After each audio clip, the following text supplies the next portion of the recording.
It's December, and I got a lot of videos to do. Let's start with the requests, minus one for January, but between those will be a couple of Christmas videos. And how appropriate, because Steve Kidd has asked that I cover Disney's Frozen. It's a little outside my parameters, but I have stuff to say, so let's do it.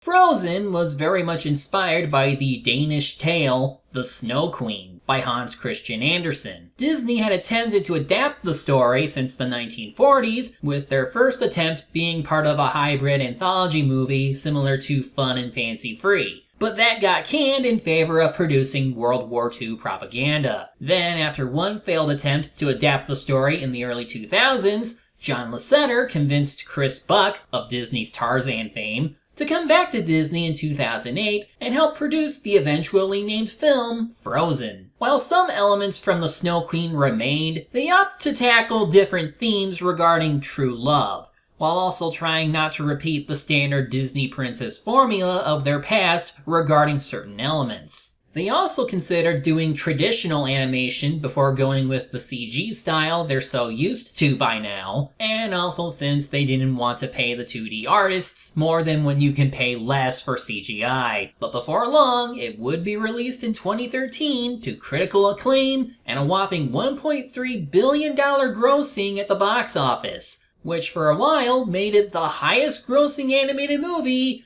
until the sequel came out, and then later the Lion King remake. Of course, it isn't like this movie is without faults, so let's go ahead and thaw out this movie a little bit. We open with a harmonious song, with some nice snowflakes and a title card, before switching to a completely different kind of song by some ice collectors.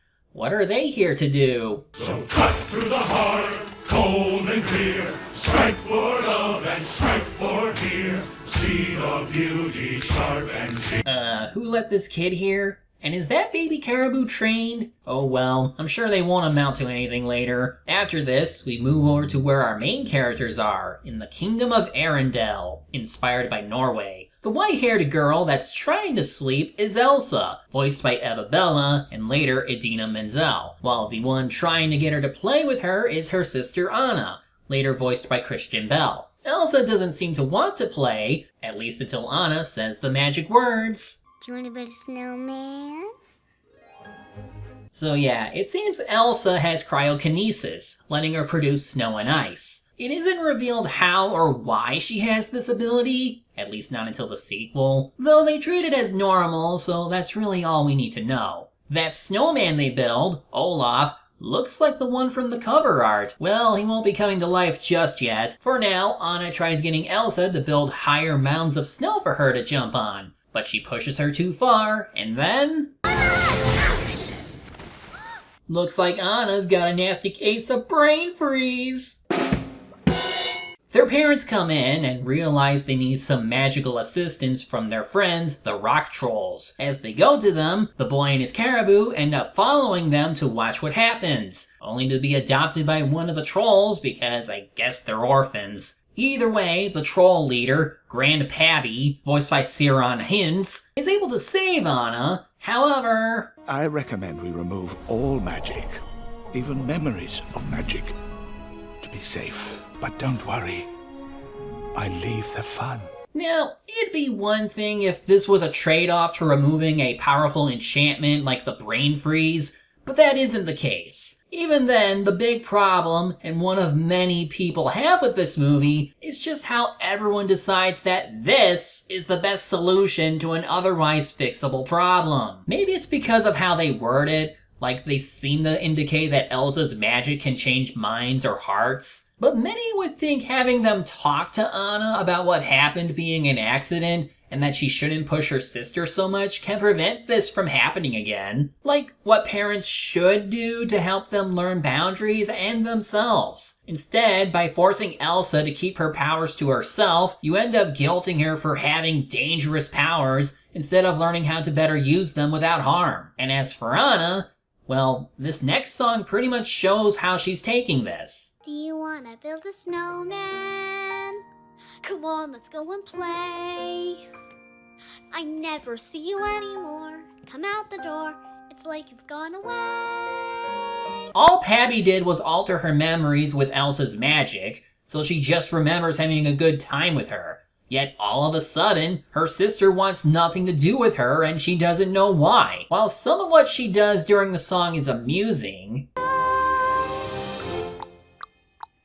you can tell that things just drastically changed without warning and she's worried about how her sister is feeling. All the while, Elsa has to be kept away from other people, and her parents' solution to keeping her powers at bay isn't exactly good either. Conceal, don't feel, they say, which is why she constantly has to wear gloves. To make matters worse, when they have to leave for an important royal affair, their ship capsizes and they die. While they weren't exactly good parents, I wouldn't have wanted them to die, just be better. I know far worse parents that deserve this kind of fate in fiction. It does make for a somber end to the song. Just you and me, what are we gonna do? Do you wanna build a snowman?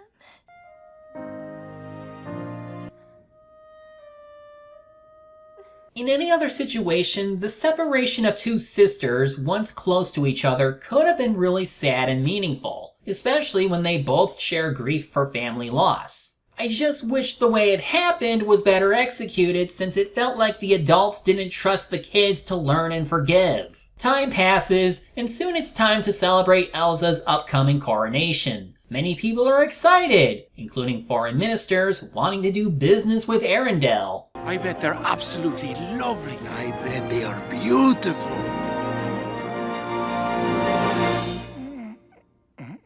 Well, Anna at least has a little bit of that Rapunzel quirk down, but no one is more excited for this coronation than Anna, because For the first time in forever, there'll be music, there'll be light. now this is honestly my favorite song of the movie. It gives us more about Anna since the castle had to close up, the loneliness she's felt from the isolation, and what she wants out of this one day of being out again. And Christian Bale sings pretty well, and she has to go up alongside Idina Menzel, whose character is stressed about having to face the public again while hiding her true self. Be the girl you always have to be. Chance to change my lonely world. Conceal.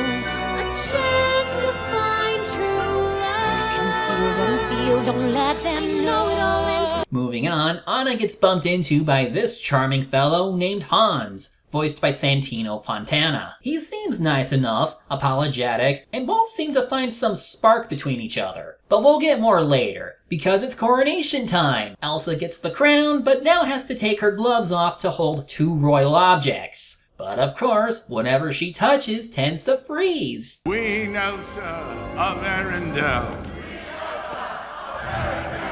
It is fortunate that no one has ever found out about Elsa's powers before the isolation, though if it never happened, would the parents attempt to reveal it? I think that if something happened with the public that caused the isolation instead of what happened with Anna, that might have been more probable cause for the memory wipe, but on a larger scale. But it's over, so now we have a party to attend to, and for the first time in forever, Anna gets to interact with Elsa.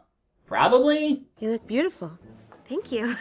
You look beautifuler. I mean, not fuller. You don't look fuller, but more beautiful. Thank you. It's warmer than I thought. And what is that amazing smell? Chocolate. Even after all these years, it's like they were never apart. Why didn't the adults just let the kids talk it out? Oh right, because of magic fears. Anyway, here's Alan King Candy Tudyk playing the Duke of Weaseltown. Whistleton. Whatever. Who ends up dancing with Anna, while also trying to learn her kingdom's secrets. After that, Anna tries asking if they could keep up this fun time, but Elsa feels unable to. Then Anna bumps into Hans again, and they decide to dance, chat, have food, and just have a good time. They seem to relate on having siblings that seemingly act like they aren't around for them, leading to a song about Love is an open door. Love is an open door. It's a fun song. It does relate to the true love ideology the movie has later on, though for the moment it makes sense for Anna, who has no experience in love after being shut in for so long. Hell, what does Hans even say? Will you marry me? Can I say something even crazier? Yes! So naturally, they ask Elsa for her blessing, though she's reluctant, and for good reason. You can't marry a man you just met. You can if it's true love. Anna, what do you know about true love? Well, more than you. All you know is how to shut people out. Now, Elsa's not wrong in this. They shouldn't just marry each other right away when they've only known each other for a day. Most animated movies, especially past Disney movies, have it where romance seems to be spontaneous with little to no chemistry, or any kind of bonding that lasts longer than what this movie has right now. Now, true love can be subjective in terms of what can be determined that in people, but most often it requires enough time and trust between others before you can consider having that feeling, as a lot can change in such a short time. Maybe one will betray the other, you don't know. It doesn't just happen in love. Basic relationships can happen that way too. It's a gradual thing, and we just learn to go with it while respecting each other's space. In any event, this gets Anna to blow up on Elsa for being so seclusive, and after grabbing her glove and begging to know what happened to her to make her shut herself off from everything, it finally happens. Are you so afraid? I said enough! Sorcery. I knew there was something dubious going on here. You're not helping, King Candy. Elsa runs away and Anna tries going after her. Her powers become more active as she gets more frightened around people, and they get frightened in return. And soon after crossing the fjord, the water freezes over and affects everything in the surrounding area. Also, it starts snowing. I guess Elsa's presence is affecting the weather. At least Anna seems understanding that this is happening because Elsa is scared and panicking, but she wants to try and get her back since she feels responsible for pushing her. I'll bring her back and I'll make this right. I'm coming with you. No. I need you here to take care of Arendelle.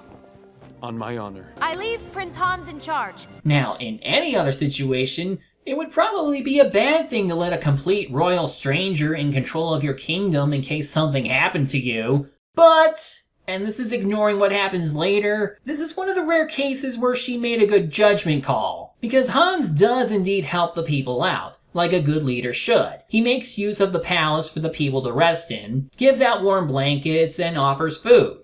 He's actually doing his part, while Wesselton acts like a jerk.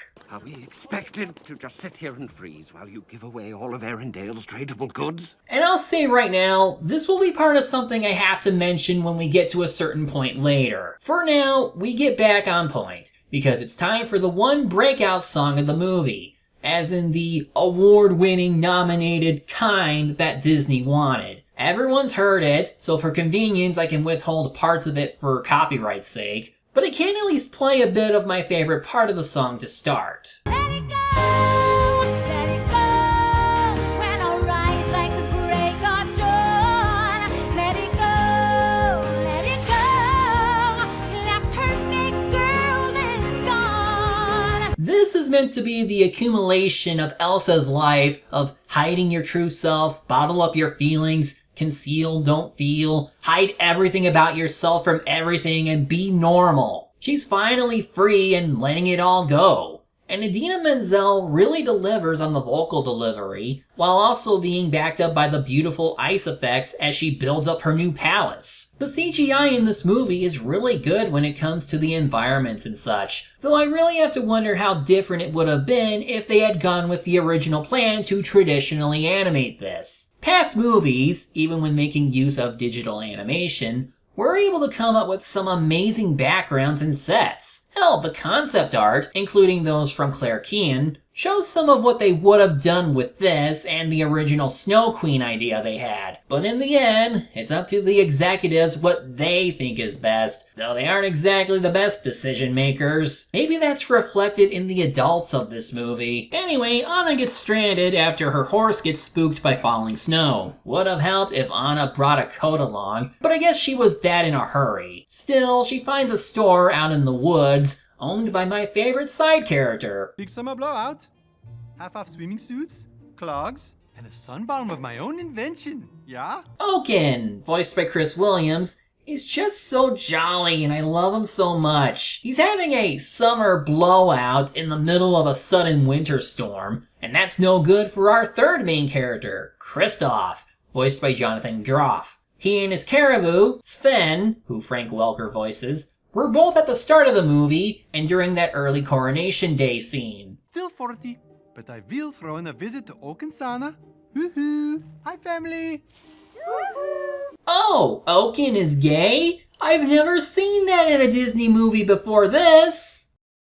Yeah, this was where I started seeing people write about how first Disney movie to feature an LGBTQ+ character, even when that isn't true. While it is important to have actual representation in media, I'd be more impressed with Disney if they had them be major characters instead of background characters used for a punchline or whatever. And even when they do give us main queer characters, they still find ways to screw over the media and the creators behind them. Now back up while I deal with this crook here. What did you call me? Does this look like the face of Mercy? Anna takes pity on him, but only because he's been up to the North Mountain and needs his help getting there. She tells him about her situation, and even he seems to agree with Elsa's earlier statement. You mean to tell me you got engaged to someone you just met that day? Yes, pay attention. Again, it's more reasonable explanation to how true love isn't instantaneous, and it could even be dangerous. And again, there is a point I'd like to make later given what I showed of Hans a bit earlier, but for now, our heroes get chased by wolves. The two bicker, and they soon get away. Anna feels guilty and says he doesn't have to keep helping her, but he's guilted into it by Sven, and they keep going. Another neat snowy set piece. And I forgot to mention, during Elsa's big song, she recreated Olaf from her childhood, and well... Hi! You're creepy. Whoa! I don't want it. Whoa, back at you. Please don't drop me. Come on, it's just a head. No. All right, we got off to a bad start. Ew, the body. What am I looking at right now? Why are you hanging off the earth like a bat? Yeah, Josh Gad voices him, and I personally enjoy him. Though I can understand why others might not, because he is your typical Disney side comic relief character. He at least has some funny humor to him. And who's the funky-looking donkey over there? That's Sven. Uh-huh. And who's the reindeer? Sven? Oh, okay. Make things easier for me. I also love his nativity about what happens to snow during summer, as shown in his song. In summer! I'm gonna tell him. Don't you dare. Meanwhile, things are getting dire, as Hans finds Anna's horse and thinks she might be in trouble. Wesselton offers his two guards to accompany him, though he secretly tells them to do away with Elsa if they find her. Our heroes find evidence of Elsa's magic, and something funny happens with Olaf. I bet she's the nicest, gentlest, warmest person ever. Oh, look at that. I've been impaled.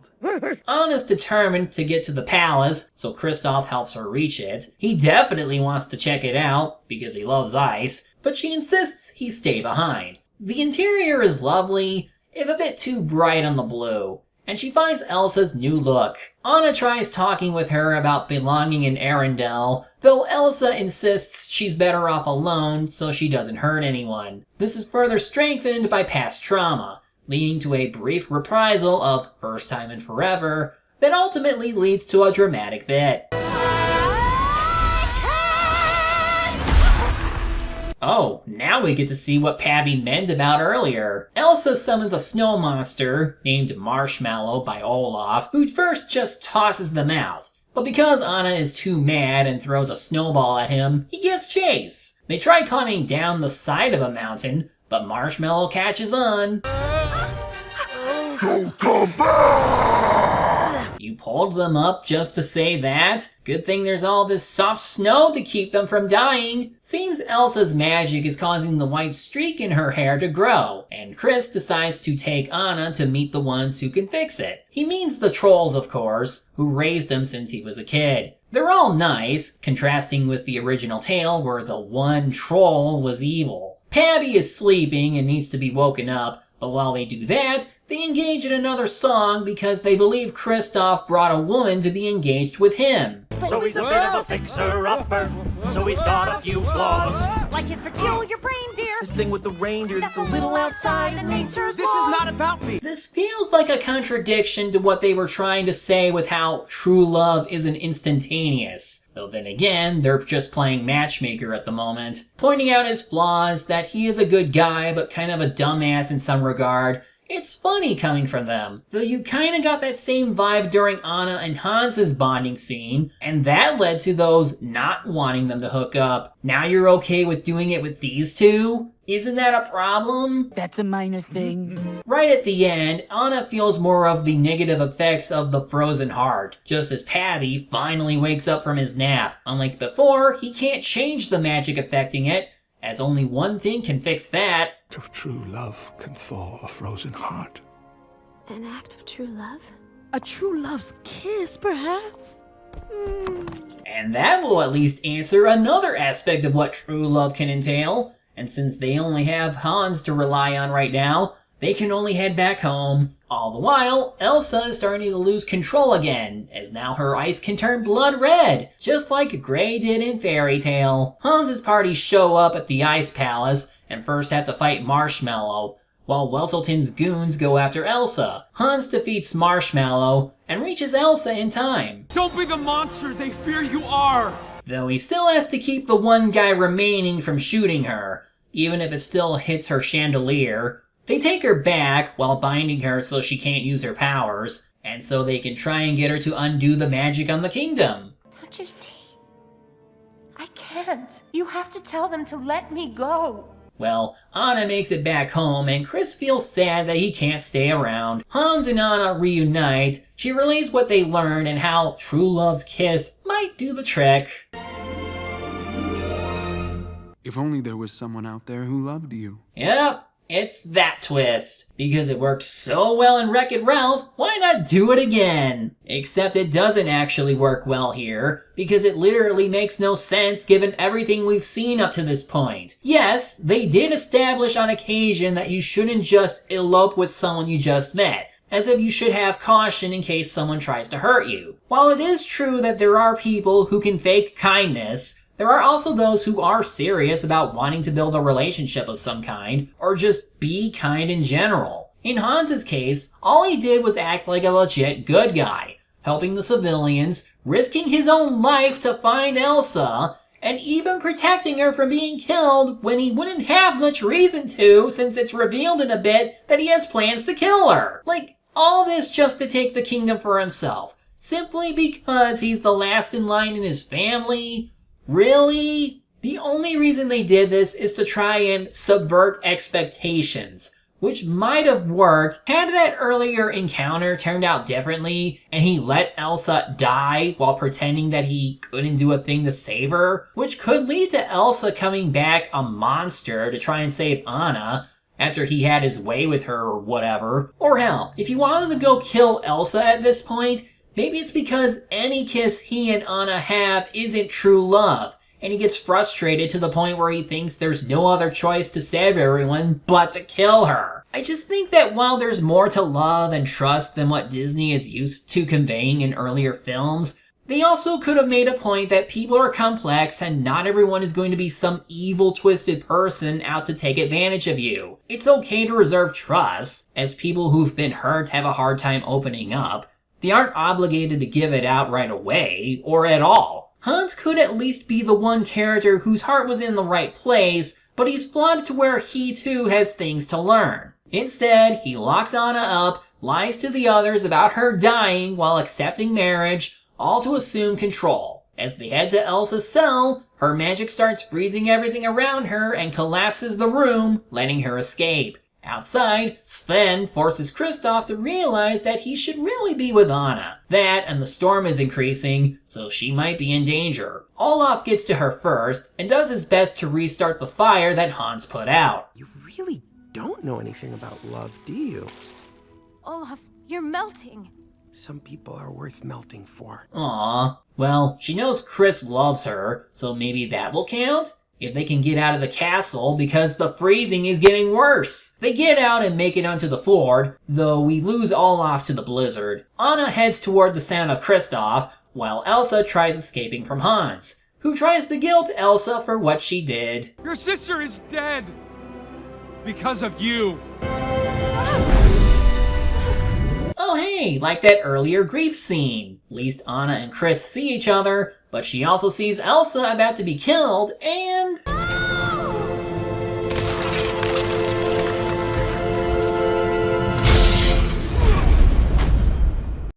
well, that's a bit anticlimactic. Elsa mourns, however, the ice begins to melt away from Anna because her willing to save Elsa is an act of true love. Because love is a broad term, not just used for romance, but just out of familial or general affection. Kinda like... I love you and all you guys.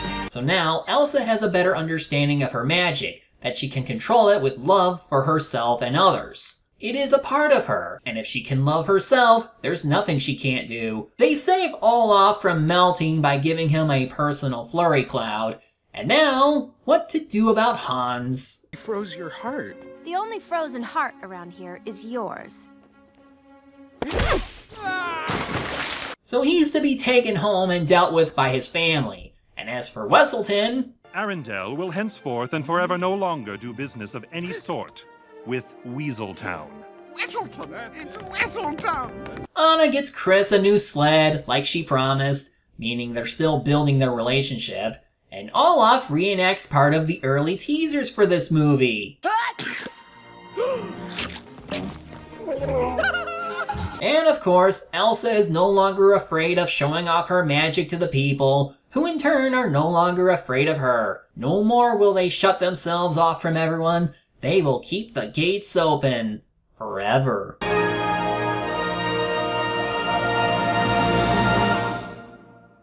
Okay, so while I will admit to liking this movie, it does kind of fall into a similar problem that The Lion King had, where it has plenty of good ideas with some faulty execution. Like, a lot of this movie wouldn't have happened had the adults allowed the sisters to talk about what happened and learn about respecting boundaries and limits.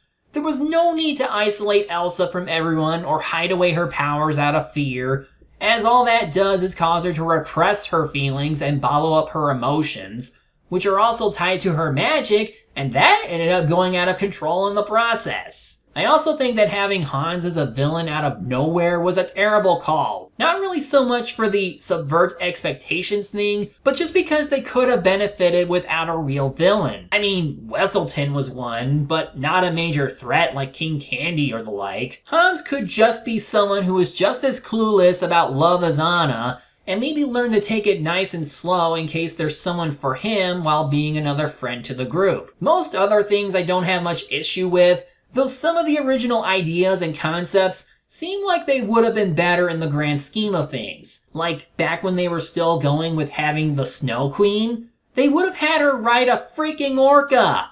An orca! And had it been with 2D animation, they could have experimented with the ice designs and colors for possibly amazing sets and backgrounds. Now, that doesn't make what we have bad. Like, I definitely don't think it's a bad movie. Its take on true love is admirable, and it's nice to have another movie about the bond between sisters and their struggles. I just think some things were better done in other media.